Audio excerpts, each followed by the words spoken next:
Mesdames, Messieurs, bienvenue sur Vori International Radio. Aujourd'hui, un jour, un événement, One Day One Event, reçoit Monsieur Mehdi. Monsieur Mehdi, bonsoir. Bonsoir, Monsieur Sultan Laurence. Merci. Alors, le comité du Codex sur les fruits et légumes traités a tenu sa 28e session à Washington, D.C., aux États-Unis d'Amérique, du 12 au 16 septembre 2016. Et cela, c'était au Pan American Health Organization. Alors, vous êtes le représentant permanent adjoint auprès des Nations Unies basé à Rome, et vous avez été, autant pour moi, le co-coordinateur du comité FAO-OMS des normes alimentaires pour l'Afrique de 2011 à 2015. Quel aura été l'essentiel des travaux? Oui, on a abordé ces aspects, notamment les choses comme les bananes séchées. Oui. Et ça aussi, on a abordé les bananes séchées. Ou bien les bananes découpées en lamelles, oui, et trempées, ou bien ça, ce sont des choses qui ont été abordées. Et il fallait voir un peu comment gérer, ou bien comment déjà, dans quelles conditions il faut les sécher, oui, pour qu'elles puissent passer dans le marché international. Nous avons donc, et si, par exemple, il y a aussi des bananes qu'on a suggérées. Oui. Oui. Donc ça fait partie des choses qui peuvent être considérées dans la panoplie des produits que nous pouvons exporter, pourvu qu'ils soient bien conditionnés, bien traités et bien conditionnés. Aujourd'hui, je n'ai rien contre les GIC, mais vous savez comment est-ce que la perversion que cela a créée au sein de groupes, c'est-à-dire les jeunes se mettent ensemble, ou bien quelqu'un crée un GIC et met les noms de d'autres personnes, et ce n'est plus le mouvement associatif que les gens voulaient. Donc ça veut dire que ça s'est totalement dénaturé à un niveau. Et nous avons besoin donc qu'il y ait d'abord cette organisation à la base, un appui à ces organisations, oui, et puis avec l'appui à ces organisations, qu'il y ait un soutien financier.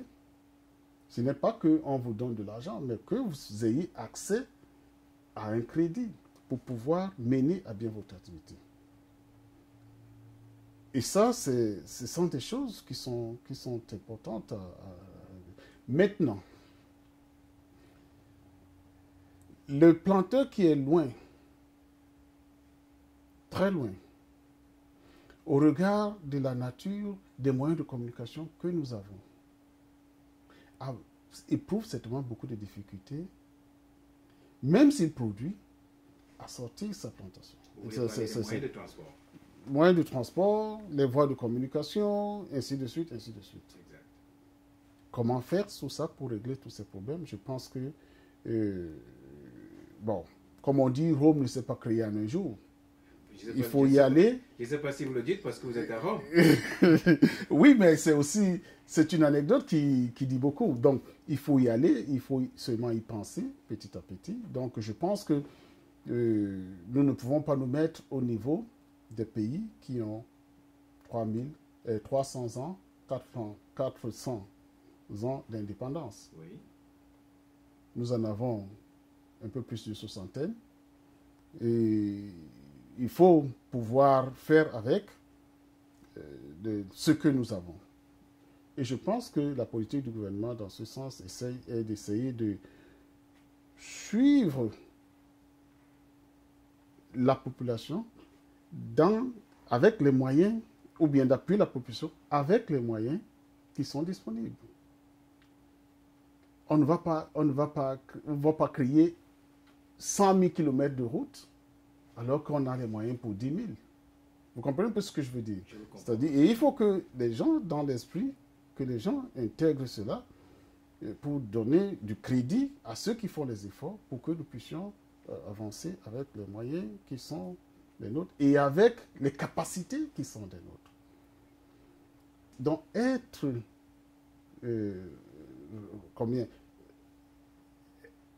utiliser les résultats de ces données puissent être utilisés par les personnes les mieux à même de les utiliser au Cameroun.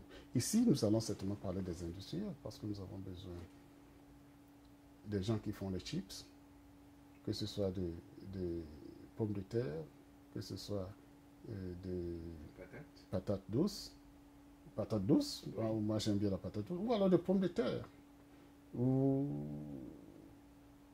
bien qui sèchent. Regardez un peu les âges, je vais vous donner l'exemple d'une dolée. L'autre jour, j'étais en train de causer avec quelqu'un qui me disait « Oh, moi je ne peux pas manger du ndolé séché, j'aime pas le ndolé séché. » Mais vous ne pouvez pas savoir ce que le ndolé séché, parce qu'il est transformé déjà, peut contribuer à l'économie d'une zone. Ce que les coques ou le héros coupé et séché peut amener. Regardez, moi je suis allé une fois à Idenao. J'ai vu les quantités d'héros qui entraient dans les pirogues pour aller frais. Mais ces quantités suffisaient seulement de les découper, de les sécher. On allait si on allait évacuer en ce moment 10 fois plus que ce qu'on évacue en frais. Ben oui, vous avez abordé le problème des fruits et des légumes séchés. Mais alors, les produits séchés, je suis très intéressé par ce genre de produits. Est-ce que vous avez quand même abordé cette norme-là sur les fruits séchés, les légumes séchés, comme vous parlez du cas de ndolé? Oui. Et dans ces conditions, quels sont les additifs qu'il faut y mettre? Vous avez abordé également ces aspects? Oui, on a abordé ces aspects, notamment les choses comme les bananes séchées. Oui. Et ça aussi, on a abordé les bananes séchées. Ou bien les bananes découpées en lamelles, oui, et trempées, ou bien ça, ce sont des choses qui ont été abordées. Et il fallait voir un peu comment gérer, ou bien comment déjà, dans quelles conditions il faut les sécher, oui, pour qu'elles puissent passer dans le marché international. Nous avons donc, et si, par exemple, il y a aussi des bananes qu'on a suggérées. Oui. Oui. Donc ça fait partie des choses qui peuvent être considérées dans la panoplie des produits que nous pouvons exporter, pourvu qu'ils soient bien conditionnés, bien traités et bien conditionnés. Bien traités et bien conditionnés. Oui. Donc, il y a là-dedans des additifs. Je ne voudrais pas donner, je ne veux pas être très savant ici, mais il y a des additifs que les industriels utilisent. Certains utilisent ces additifs dans leur pays, alors que ces mêmes additifs ne sont pas tolérés dans d'autres pays. Et c'est ça qui fait donc objet de négociation pour pouvoir amener les éléments scientifiques qui vous permettent de mettre en place des additifs. Et il y a des additifs, des adjuvants, tous les produits qui peuvent donc soit tenir la fermeté du produit, oui, garder sa fraîcheur, oui, pendant plusieurs mois et voire des années. Et ça pour que, sans que cela ait un impact sur la santé du consommateur. Je voudrais un peu comprendre, je voudrais que vous puissiez un peu clarifier ceci auprès de nos auditeurs. Alors, les additifs qui sont par exemple, qui peuvent être exigés au niveau du Cameroun pour des produits qui vont être exportés en Europe, est-ce que ces additifs seraient différents, par exemple des produits qui sont conditionnés en Amérique du Sud, qui vont être exportés aux États-Unis? Ou alors, est-ce que chaque pays va pouvoir légiférer sur les types d'additifs qui doivent être utilisés? Ou alors, est-ce qu'il y a des additifs universels? Par exemple, si je veux conserver l'ananas, qui est produit une fois de plus à Njombe, et je vais exporter cet ananas de Njombe à Paris. Est-ce que l'additif que j'utilise, que le planteur de Njombe utilise pour exporter à Paris, serait le même additif que celui qui produit l'ananas en Colombie et qui l'exporte aux États-Unis? Ou alors, ce sont les exigences de chaque marché, puisque vous avez abordé ces normes, c'est pour cela que je voudrais comprendre davantage. Il y a plusieurs types d'additifs. Oui. Vous pouvez avoir les additifs pour qui sont en sorte des régulateurs d'acidité Oui. dans les produits. Vous avez des additifs qui sont des antimoussants ou des antioxydants. Oui. Vous avez des additifs qui sont les édulcorants, par exemple. Oui. Ce sont autant d'additifs. Vous avez des produits aromatisants Oui. qui donnent un autre goût ou qui peuvent donner un goût. Vous avez des produits, comment je peux dire, qui changent même des colorants, qui changent la couleur. Vous voyez un peu, on vous présente des chips de pommes de terre. Vous ne pouvez plus savoir si c'est parce qu'on a mis un colorant qui lui donne la couleur rose ou vous ne pouvez pas savoir a priori. Bon, mais ça vous attire. Oui. Bon, c'est autant de choses. Alors, aujourd'hui, il y a beaucoup de laboratoires qui ont développé des additifs Oui. qui sont utilisés par des industriels, Oui. parfois qui sont des multinationales, qui ont des succursales dans des pays Oui. où ces additifs n'ont jamais été analysés. Donc, exportent donc l'utilisation de ces additifs dans ces pays. Oui. Et il y a donc d'autres qui pensent que les additifs qui sont utilisés par tel pays qui a exporté ça dans d'autres pays ne sont pas bons. Eux, ils ont d'autres additifs qu'ils proposent et qui sont... Donc, vous voyez un peu... Donc, l'objectif ici, c'est d'essayer d'harmoniser tout ça. Mais je vous dis, la discussion est difficile parce qu'il y va des intérêts énormes. Naturellement, pas d'intérêt, pas d'action. Il y a des milliards et des milliards de dollars qui sont en jeu. Parce que quelqu'un vous produit des jus de fruits, Oui. il met un additif qui n'est pas toléré par un autre pays. Oui. Alors, or, il exporte dans ce pays. Oui. Ça devient un problème. Donc, si cet additif n'est pas accepté, on coupe la chaîne. Et ça, ce sont des milliards et des milliards qui sont en jeu. Et c'est un enjeu énorme, monsieur Essay. Énorme. C'est pour ça que la négociation est importante à ce niveau. Pour que les gens puissent se mettre d'accord sur ce qui est toléré et quelles sont les limites de tolérance dans un produit donné. Je ne veux pas être très savant là, s'il vous plaît. Permettez que je ne vous donne pas les noms et tout, mais je vous dis ça pour que celui qui nous suit là à côté, qu'il puisse comprendre que bon.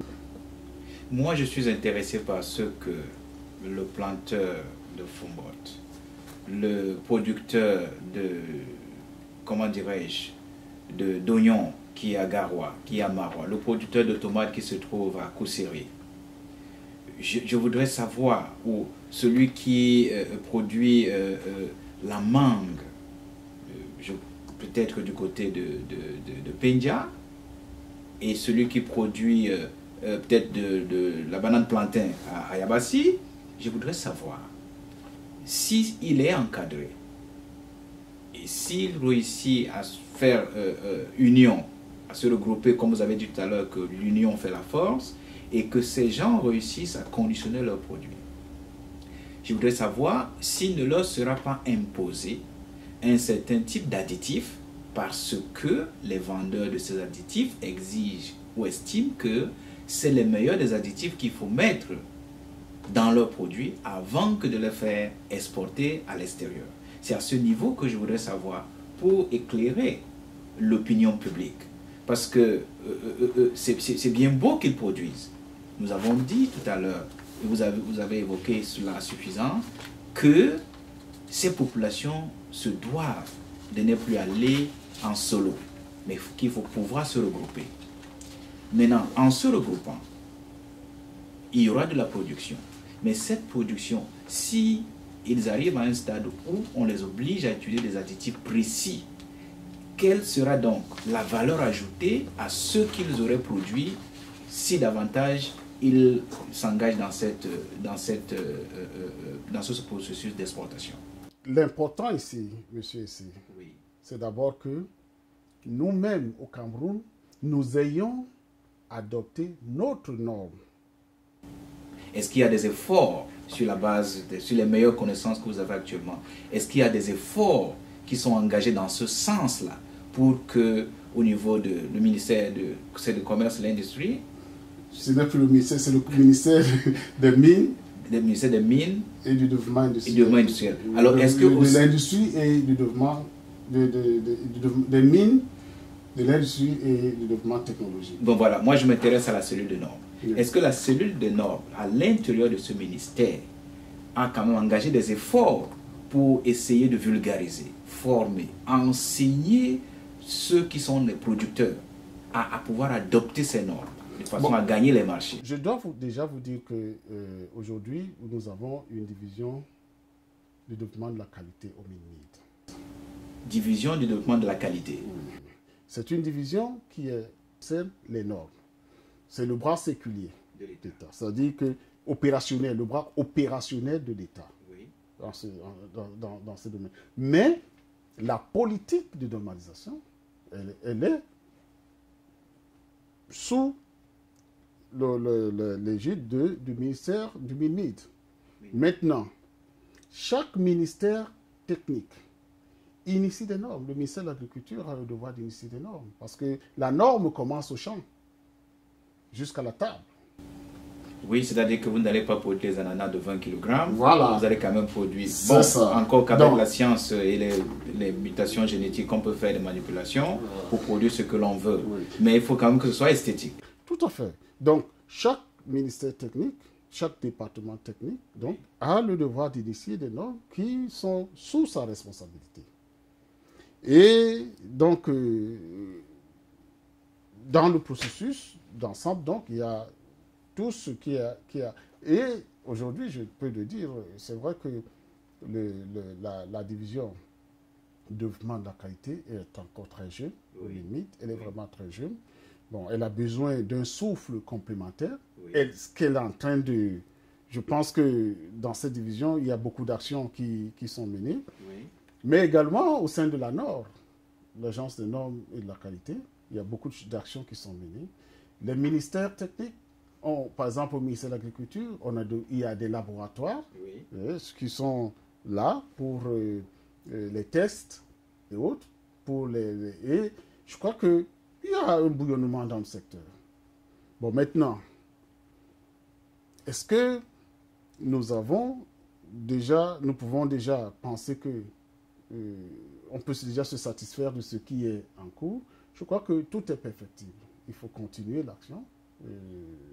Comme on peut le faire, il faut toujours la continuer. On ne peut pas s'arrêter en si bon chemin. Mais je dois vous dire, comme je vous le dis, nous ne pouvons pas nous mettre à la place de ceux qui ont eu l'indépendance il y a 300 ans ou 400. Nous sommes encore là. Oui. Il y a encore beaucoup de choses à faire au Cameroun. Oui. Et c'est pour ça que nous avons besoin de toutes nos têtes pour pouvoir faire ce qu'il y a à faire. Et avec le temps, on y va. On peut pas, comme j'ai dit tout à l'heure, j'ai pris cet exemple, Rome ne s'est pas construit en un jour. Bien voilà, Rome ne s'est pas construit en un jour et les normes ne se sont pas construites en un jour, mais je voudrais vous donner une autre possibilité. Vous êtes un expert dans ce domaine-là et vous êtes le représentant permanent adjoint auprès des organisations des Nations Unies basées à Rome. Vous avez été le co-coordinateur du comité FAO-OMS des normes alimentaires pour l'Afrique de 2011 à 2015. Je voudrais vous donner l'occasion, face à nos micros et devant nos caméras, que vous puissiez donner des conseils aux planteurs des 10 régions du Cameroun. Alors, nous allons commencer par la région de l'extrême nord. Que dites-vous aux planteurs de l'extrême nord? Je crois que je vais dire la même chose pour tous les planteurs.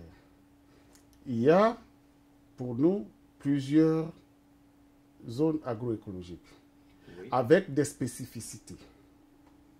Et que chaque zone devrait pouvoir, comme on dit, prendre avantage de sa spécificité pour pouvoir orienter d'abord sa production et ensuite chercher les moyens de transformer cette production.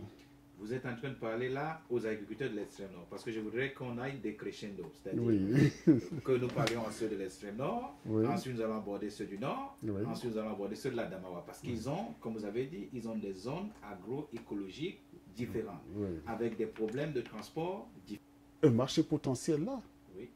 Bon. Si nous produisons, puisque à l'extrême on produit essentiellement les céréales, qu'est-ce qui nous dit que quelqu'un, un industriel ou bien un petit homme d'affaires ne peut pas se mettre là pour produire des choses qui ont une longue durée de conservation, qui peuvent être vendues dans les supermarchés. Oui. Aujourd'hui, on mange les pop-corn ici. Pourquoi on ne ferait pas ce genre de choses avec le millet ou avec le sorgho? Et alors, et à celui de Garoua vous savez, de Garoua. Garoua et Maroua, c'est un peu la même zone agroécologique. Ils ont plus ou moins les mêmes activités agricoles. Mais en plus, vous savez, Garoua, et puis avec la présence des barrages. La Benoué là-bas. Oui, et même la présence des barrages, il y a la possibilité d'une pêche. Et la pêche, on peut transformer les produits de pêche en soit des produits séchés, peut-être même il y a un industriel qui s'installe et fait... Aujourd'hui, nous avons tous ici le thon qui est mis en boîte. Qu'est-ce qui nous dit que nos tilapias qui sont là-bas ne peuvent pas entrer dans des boîtes et se vendre? Il faut seulement qu'on ose, le chef d'État l'a dit, il faut oser. Il faut que quelqu'un ose pour pouvoir... je ne peux pas dire que ce doit nécessairement être un jeune, mais il faut que quelqu'un ose pour pouvoir penser que, bon, voilà, écoutez, il y a plein de tilapias qui sont là, et il ne faut pas toujours que nous ayons ça embrasé chaque soir, mais qu'on voit un peu si on peut les transformer. Encore qu'il y a beaucoup de controverses actuellement sur le tilapia et sur le marché international. Oui, alors, et à ceux des populations qui sont dans l'Adamawa, dans la région de l'Adamawa, écoutez, parce qu'ils sont à Californie, quand même, entre la région du Nord et la région de l'Adamawa. Oui. Parce qu'ils ont une grosse falaise. Oui. Alors, qu'est-ce qu'on peut leur dire? Vous savez, nous avons essayé de regarder la grande spécialité de l'Adamawa, c'est surtout l'élevage des bovins. Oui. Et même des ovins. Mais, quand vous regardez les viandes qui nous viennent par exemple d'Argentine, il y a des sirloins et autres, nous n'avons pas cette qualité de viande. Vous ne pouvez pas arriver dans l'Adamawa où on vous dit, bon voilà, écoutez, vous allez dans un supermarché, vous allez trouver des viandes de telle nature qui sont des viandes bien conditionnées, bien faites et autres. Ça manque. Il faut qu'il y ait quelqu'un qui se réveille, qui se dise que bon voilà, moi je vais tout faire pour essayer d'avoir des beefsteaks, des bons, par exemple, et que je vais me placer sur le marché. Tout ça, ça donne de l'argent, c'est de la valeur ajoutée. Mais la plupart des marchés à bœuf, c'est quoi? Le bœuf sur pied. Ce marché ne peut pas perdurer éternellement. Il ne peut pas rester éternellement. Il faut bien qu'à un moment donné, que quelqu'un trouve le moyen de faire un peu de la transformation. Je suis un peu allé au-delà de ce que le comité fait, mais je parle là maintenant comme un agronome.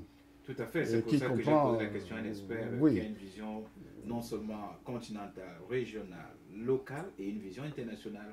C'est pour ça que je voudrais que les planteurs et les agriculteurs prennent avantage de vos connaissances. Et nous avons abordé l'extrême nord, la région de l'extrême nord, nous avons abordé la région du nord et nous avons abordé la région de l'Adamawa. Alors maintenant, je voudrais que vous vous adressez aux planteurs, aux agriculteurs de la région du centre. Vous savez, le centre, c'est le domaine de la cacaoculture, globalement. C'est l'une des zones par essence de la cacaoculture. Mais le centre a ceci d'important qu'il a des zones de savane. Oui, un peu du côté de Bafia. Bafia, Ntui et autres. Ce sont des pôles potentiels de développement.